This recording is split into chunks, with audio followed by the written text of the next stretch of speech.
This is Mike from Cycle Specialty in Fayetteville, Georgia. I'm here to talk to you today about my 2025 KTM 300 XCW Champion Edition bike build.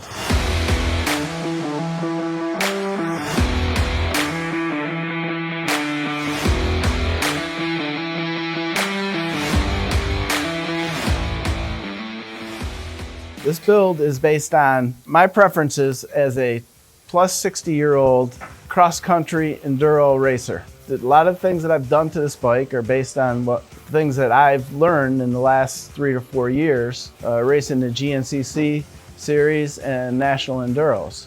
The main theme that I have as a senior rider on this bike is compliance. As you get older, your body is more sensitive to the rough terrain, and it really takes a beating. Your joints aren't as limber as they were when you were a younger man. So you really, to race your best, you have to set your bike up for comfort. And comfort is my #1 focus on this machine.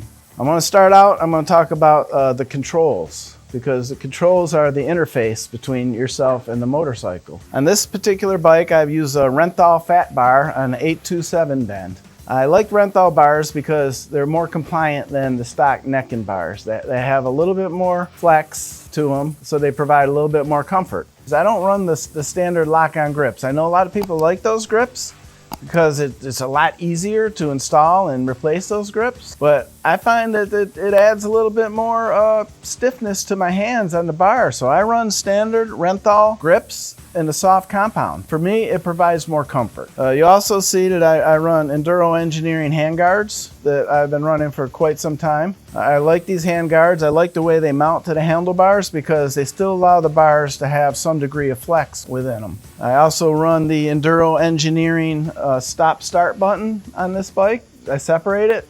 I think that works a little bit better than the standard one-piece unit. And on dead engine starts, I can still keep my hand on the throttle and give it a little gas and hit the starter button at the same time. I run the PDHS handlebar mounts. Now, these mounts, I've been using these mounts for quite some time, and I also run the green elastomers on it, which even adds more comfort. I also like the stock cast triple clamps.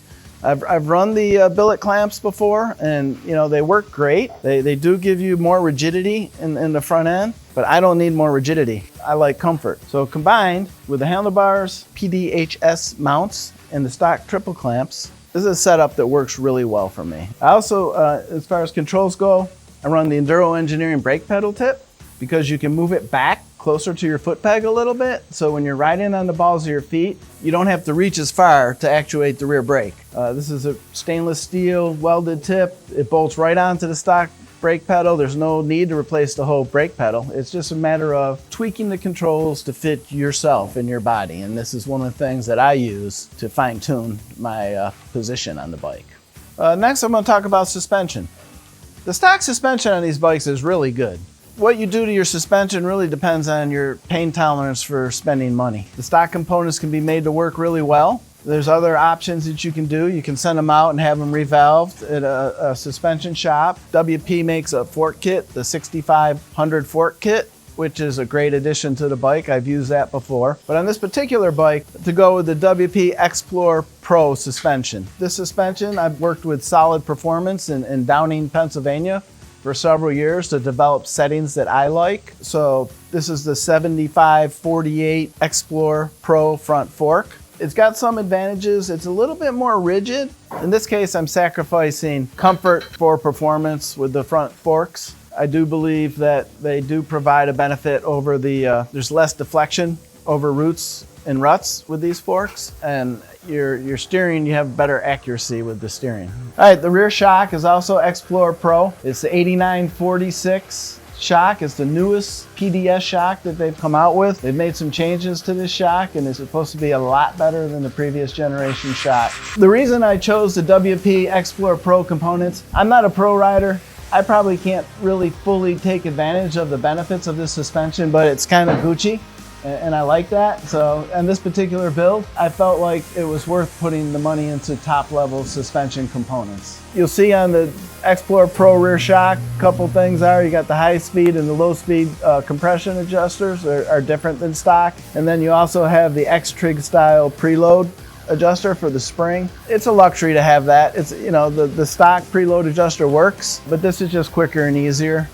Okay, so let's talk about the engine now. On the engine, I do have a little bit of experience because I'm currently racing a 2024 300 XCW. There's a couple little things I've done to the engine that really make a significant impact. I have the TSP power valve cover, which adds extra volume to the power valve.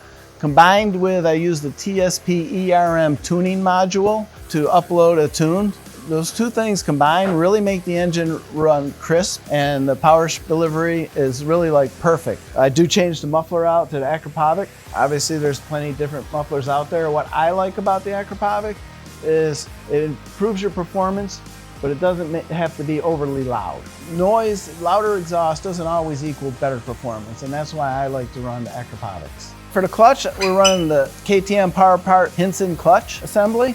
Internally, you have the inner hub and the outer pressure plate, which is Hinson. It runs the stock basket.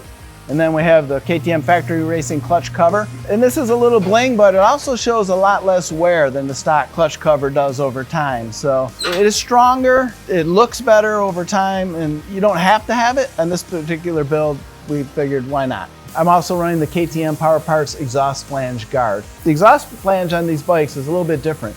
It's not built into the cylinder like most traditional exhaust flanges. Because of the power valve being on the front, the exhaust flange is part of a cover that bolts onto the cylinder. So I run the KTM Power Parts exhaust flange guard to keep that from breaking and cracking, because it is a thinner metal than the exhaust flange normally would be made out of. So on the chassis, there's a few things that I do. I run the stock skid plate. You know, a lot of aftermarket skid plate is probably the first thing that most people do. For the type of riding that I do, the stock skid plate works fine. And in my opinion, when you put an aluminum skid plate on the bike, it just adds to the rigidity of the frame because you're tying the rails of the frame together on the bottom. If you're riding hard enduro, a lot of rocks, stuff like that, then yeah, by all means, you know, you want to put an aluminum skid plate on, or a really super heavy duty thick plastic one. But again, this is set up for GNCC, cross country, enduro racing, and you generally don't run into that type of terrain on those races. So I run the Zip Tie Racing shark fin on the back just to help keep the rotor from getting bent. I like Zip Tie Racing products on that particular piece. I've used it for a long time. It's lightweight, it's strong. Your whole goal on any motorcycle in general is to keep unsprung weight to a minimum. And that's why I run the Zip Tie Racing shark fin. On the other side, I got TMD Designs chain guide. Super strong, durable. Never had a problem with it. It works well. There's different chain guides out there.